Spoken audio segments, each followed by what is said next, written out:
Good afternoon, everybody. My name's Jim Webb. I run a company called the Goodman Corporation. We're a professional services firm. We live in the space of planning, engineering, design, but our niche and our core competency is really helping connect capital to communities in any variety of ways. We've been fortunate enough where we've been able to work with Tony and Nina and his team on a lot of the projects that they just referenced here.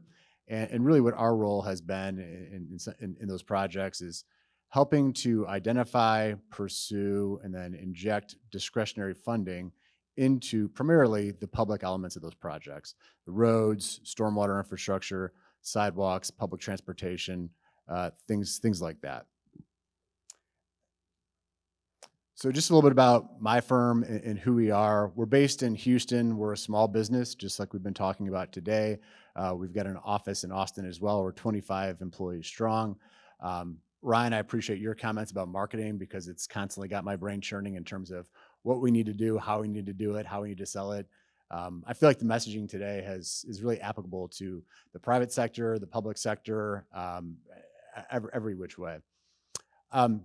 So we try to knit together the human capital, which is our skill sets, with the social capital.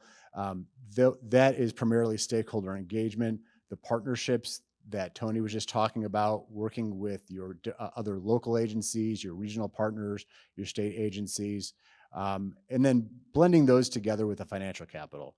So that is the public-private partnerships, that's the grants, those are the loans, those are the resources from your CIP to help bring projects together. So one thing I do want to point out is we talked a lot about starting small with projects.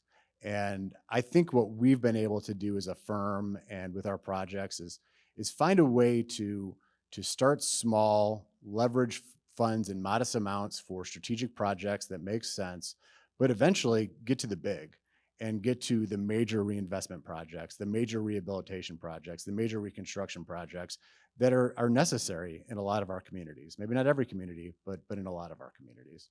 So our problem statement is that essentially we live in communities with more needs than public funding available. I think we've kind of heard that today. Common solution is that communities often develop, this is transportation plans, but this could be relevant to any type of plan. Could be a drainage plan, could be a transportation plan, could be a marketing plan that's unachievable without support for funding partners. So it results in plans that get stuck on the shelf, right? Everyone has heard that saying. Well, we've got this great plan, it's 400 pages, it's got all these pretty pictures in it, got these great projects, but we don't know what to do with this. It's unrealistic, it's unbelievable. So what we've been able to do is we've developed a process for identifying, planning, developing implementable projects in a phased manner so that our clients either have the local resources in hand or can partner with the state or the feds to deliver the projects that they have. And what I'm going to talk about is that process, how it can apply to you as a representative of the public sector. If you're a representative of the private sector, I think what this presentation will help you do is understand how you can advocate for your needs in the public projects that are going to benefit your business, whether it's the road in front of your shop or the public transportation system that may benefit your business or an economic development need that you may have. So goals of this process is that we want to make sure that we're making wise and supported decisions along the way. We want to make sure that we're identifying projects that have a key and real purpose and need. A lot of times when we're brought into communities, folks said, oh, you guys are the money guys. You guys are the guys that can help us get grants and do all this stuff. Go find us some money, Jim. Okay, well, what are your projects? What's the need in your community? Well, I don't know. We got a lot of stuff going on. But can you just get us some money for this road? Well, why do you need money for this road? What is the problem with this road? Do you have a safety problem? Do you have a congestion problem? Do you have an access problem? It's really important that we start here to make sure that we're identifying valuable projects that really provide a public benefit. I think a lot of this is consistent with Kevin's presentation, making sure that we're allocating our resources to true needs in our community. A lot of folks say, well, there's federal money, this is free money, let's just put it towards this use. At the end of the day, we want to make sure, and it's one of our missions to make sure that those resources are going towards a true need in a community. So as we're going through this process, what we want to do is have some of our outcomes, again, delivering needed projects. Other outcomes will be funding partnerships, public-private partnership opportunities, federal grants, and then public and stakeholder consensus. This is really important. This has got to be an outcome of this process. If it's not an outcome of the process, all the work that went into it, even if you have a grant award, can go down the tubes. I've seen $15 million projects. You've got a grant in hand, you've got local share in place, and the community was not coordinated with at the proper touch points. City council votes it all down, gives all the money back. So it's very important that we have this community consensus be an outcome of this process. And then, of course, the implementation of the signature project. That's what we all want to see. So one of the reasons why this is a pertinent discussion for today is the fact that we just recently passed a major transportation bill, the Infrastructure Investment and Jobs Act. Everybody talked about this new bill when it passed. There's a high-level summary here on this slide. There's a link here. You can just Google thegoodmancorp.com, and we've got a summary of it as well. It links to other more in-depth summaries. But at the end of the day, what this piece of legislation does is it provides about 30% more transportation dollars across the board. So that's for safe routes to schools, like Tony talked about, your sidewalks, your ADA ramps, your safety improvements, your local road projects or major collector projects that run through your community, public transportation projects. Across the board, it's a significant amount of new funding. What's also very important about this bill is that it creates several new funding programs. I feel like historically, a lot of rural and let's just say non-urban areas have felt sort of left out by the federal programs that are out there. So, we're not Houston, we're not Dallas. No one's going to give us a grant for our Main Street. There are a lot of elements in this bill which incentivize rural projects, give quote unquote bonus points for rural projects, waive cost share requirements for rural projects, and even create standalone programs. Historically, back in like 2008, remember we had like the Tiger program, and then that became the Build program. These are the major discretionary funding opportunities. So now we've got RAISE, but we have a special specific rural RAISE program. So it's another distinct set aside for non-urban areas. And I know we talked about identifying, the downtowns and the cores of the community within this region is urban, but how the census evaluates this area, how the US DOT evaluates this area in terms of funding is rural, okay? So it's important to think about that and understand where you guys stand in relation to these funding opportunities. Other important thing is that there's been a big reorientation through this administration and the Secretary of Transportation away from your traditional mega highway project. So again, a lot of folks say, TxDOT's gonna get all the money anyway, why do we care? Well, a lot of these funds have been set aside for your Main Street, for your principal arterial, and just non-TxDOT projects. So these pendulums are swinging. So at a high level, just some of the detailed funding opportunities for everyone to be aware of that are coming down the pipe. I'll say that right now, the past 2 years, I've seen more federal and then through the state, more money flow than at any other time in my career. And I've essentially been doing this since about 2008. But we've got a lot of disaster mitigation funds available almost all the time in this state. For better or for worse, we're hit by hurricanes and tornadoes and snowmageddons and all sorts of things all the time. When that generally happens, there's almost always a special allocation of FEMA resources, special allocation of Economic Development Administration resources. In fact, this planning effort is funded through an EDA grant. Those EDA grants and these disaster recovery grants can be used for a lot of different things, generally with a bent towards mitigation, like this planning effort is, right? This whole thing is about disaster mitigation, but we're able to stretch that a little bit and think outside the box and tease out things that provide more broad benefit. So you don't need to live in specifically that disaster mitigation bubble when you think about these programs.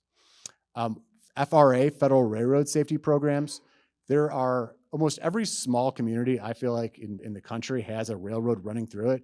And probably, 50, 100 years ago, that's why the community was formed, was around that rail crossing. Now, oftentimes it's an impediment, it's a barrier, it's a safety issue. The FRA has a significant amount of resources available to address those at-grade rail crossings and improve them for either pedestrian safety purposes, construct an overpass, find a creative way to close that crossing and emphasize another crossing. A lot of opportunities there which folks are not aware of. Transit and Federal Transit Administration. The FTA, a lot of folks just think, okay, they fund the buses and pick people up, take them to work. So FTA also makes a lot of resources available for what they call livable community type improvements. So that's your sidewalks, that's your bike lanes, those are your ADA ramps, even things like functional landscaping can be funded through FTA programs. So if you have a public transportation provider, you can leverage your relationship with that provider to fund those types of improvements, which have a host of community benefits related to economic development, quality of life, livability, you name it. So, so on down the list. I'm not going to read the whole thing, but there are a lot of interesting, unique programs that are new. There are programs that are old, which have been slightly tweaked through this new bill. And what I would encourage everybody in this room to do, especially if you're representing the public sector, make sure you're really scanning all these notices of funding, opportunity, and availability to really understand and creatively think, is there a way that you can leverage this program for the betterment of your community?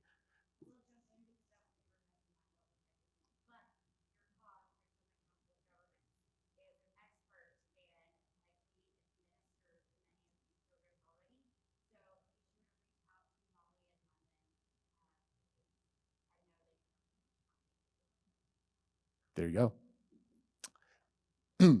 So one of the things I want to get in the weeds a little bit on is the process for identifying your projects and prioritizing your projects, sort of like your recipe for success in funding pursuit. Because again, a lot of folks just say, find us some money and we'll pick a project later. It's really not how it works. You need to have either the one or the program of priority projects identified so that you can strategically connect those projects back to the funding opportunities, the goals and objectives of those funding opportunities, and then to implementation, essentially.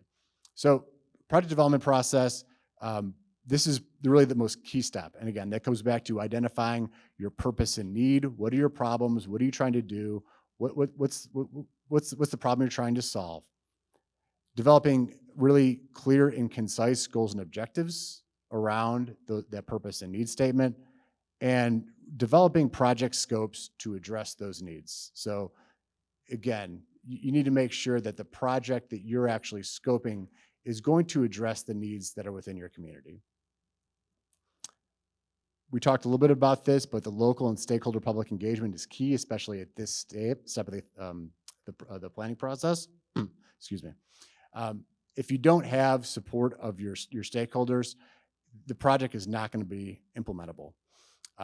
So as you're going through, you've identified your need, you're beginning to brainstorm projects. Maybe you need a safety improvement there or a stormwater improvement over here. Putting that program of projects out there in front of the community is extremely important. Getting their buy-in and getting their support in a general sense is critically important. Other thing that's very important here and an opportunity to leverage is the ability to share your projects and your initiatives with your partner agencies. So that could be the county, that could be the state, could be adjacent municipalities, to really try to begin to develop a consensus behind your project so essentially you're almost building a coalition in support of the project. At a more local level, it's very important to develop a champion for these projects. I've often found that the projects that are the most successful are the ones where you've got a member of the community that says, this is my priority in life. We have to have this. This is going to be mission critical to what it is we're trying to do, to solving the problems of our community. If you can have that champion and identify that champion through the stakeholder process, you're going a long way to getting your projects funded.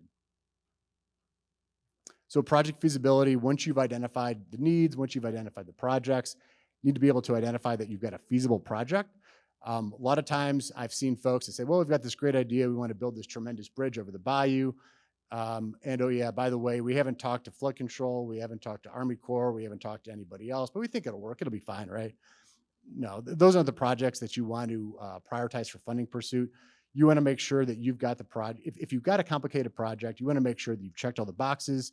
You've sort of gone through the troubleshooting process, And you made sure that it's an implementable project.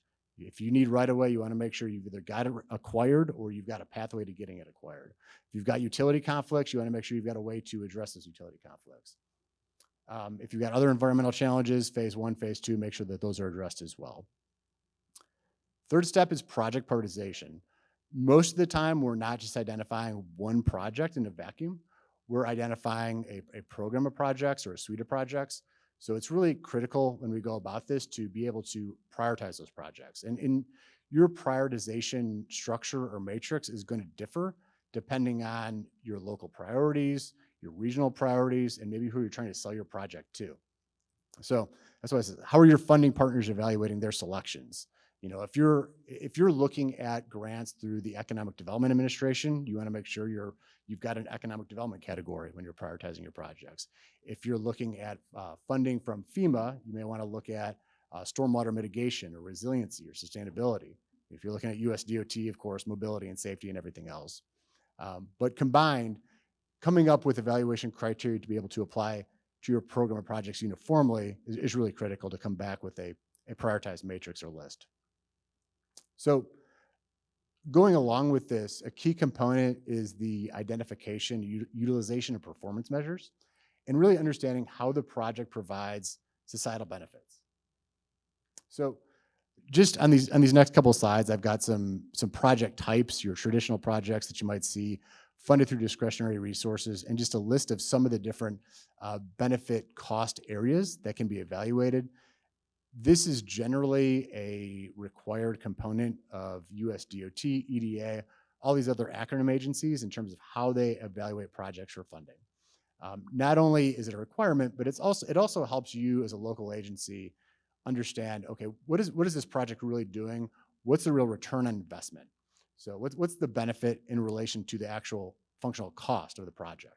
So this goes back to safety, which is actually the cost of a human life. So you can look at the crash incidents along a corridor and say, okay, we've had 5 fatal crashes that have occurred here in the last 5 years. This project is estimated to reduce those crashes by X amount. What's that monetized benefit look like? That same sort of BCA process can be applied to all these different areas, from life cycle cost analysis to congestion reduction, to modal diversion and emissions benefits for public transportation projects, and also bike ped projects. Other thing that is important, and as part of the new IIJA and most of the new funding programs that are coming out, is a look at other equity-driven objectives. So these are things like economic opportunity, environmental justice, general equity, socioeconomic diversity goals and objectives and things like that. These are elements that it is important to be able to identify in your project development process and your planning process, not only to make sure that you're in alignment with the goals and objectives of your funding partners, but also just ensure that you're doing right by your community in an equitable manner. So finally, project readiness. You know, making sure that if you've got your projects identified, you've identified what their benefits are, you know that they're feasible. Well, what do you need to do next? You need to really kind of scope it out, figure out what your project scope is, what your cross section looks like, what the different elements of the project are, a good reasonable cost estimate, something that you can use to actually go and pursue discretionary funding for. So you don't necessarily need like 30% design or a full preliminary engineering report for most of what you're going to do, but you want to have enough information so that you can reasonably go to somebody and say, this is exactly what we need, this is why we need it, this is how much it's going to cost. And this is just a snapshot from a recently completed project, sort of a one-pager that shows these are the different elements, these are the widths of the lanes, these are the widths of the sidewalks, here's a summary of the benefits, here's a summary of the cost, and here's a summary of the benefit-cost ratio. So implementation. So this is a lot of what Tony and Nina talked about, working with your different federal officials and state officials and local officials to get through your project permitting process, working with other TERS, TIF, special districts as well to help in the project implementation phase. And then, you know, all the actual rote funding pursuit itself, whether it be working with your COG and your partners at the MPO to help identify and pursue funding opportunities, or just doing it internally with your own forces. But none of this planning work is really of any benefit unless you're going to go through the process of pursuing the funding to get it done. So it's a very important part of the process. So just some recent examples of some success stories in communities that are similar to those within this region. Recently in the city of Giddings is like halfway between Houston and Austin. We were successful in helping them achieve a $2 million EDA grant for sort of a suite of improvements that we identified through an economic development strategic plan. Some of them included revitalizing a parking area and landscaping around a small business, which the EDC owned. It's called the Dime Box Distillery. It's actually like a gin distillery. Providing some public utility upgrades to a theater, a community theater down the road. And then also providing some funding for water line improvements to their industrial park. We were able to kind of combine all these through the auspices of an EDA grant to generate job creation, attraction, and retention. One other side benefit of this project is we were able to help a local broadband provider overlay their fiber internet on top of that water line as it was going into the industrial park to further connect the city to high-speed internet. Fredericksburg, Texas, I know we talked about parking maybe not being a real valid concern in a lot of communities, and I would definitely agree with that statement. That said, everybody's been to Fredericksburg. Everybody knows how crazy it can be on a Saturday, Sunday to find a parking space. And it was an identified high priority by the city that they wanted some structured parking, not only to help their visitation and the tourism, but also provide a place for folks to be able to park and get on a coach bus and then go down to all the wineries that are proliferating, if I can speak, within the community. So just recently, the EDA had a travel, tourism, and recreation opportunity program, helped them achieve about $1.5 million for the structured parking garage. So this was kind of a big win for them. And then we've got some major projects. We're looking at, in the city of Houston, $65 million for the reconstruction of some major arterials in the Heights community along Shepherd and Durham. That included several different grant pursuits through the feds, through their Metropolitan Planning Organization, and others to make that happen. And then looking at some smaller type projects, sidewalks in a community like Waller, Texas, which is about 4,000 people northwest of Houston for safe routes to school access and other types of pedestrian improvements.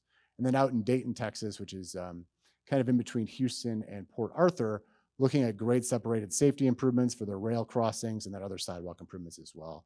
All these grants were available through TxDOT, USDOT, and the FRA. So public transportation, again, a lot of resources available for public transit projects. I don't truly have a great grasp on the transit needs for this region and this community, but in my experience, almost every community has unmet needs related to public transportation. This is one project in central Louisiana where going through this process, we were to help them achieve about $1 million for a public transportation pilot project to better connect at-risk individuals to healthcare, employment, and other goods and services. So we used to say that we've achieved over $1 billion for our clients and partners since 1980. We've accelerated that pace in the last 10 years. It's been about $500 million alone. I suspect this is going to continue to increase as federal funding continues to grow through the passage of this bill and other future bills coming down the pipe. So I would just encourage everybody in this room now that identify your projects, identify the purpose and need, and begin to work with your partners at the COG and other agencies to scan for these opportunities. Because if this region doesn't take advantage of these funds, I mean, they're going to inevitably go somewhere else. So you guys have the projects, you guys have the needs, so go get it.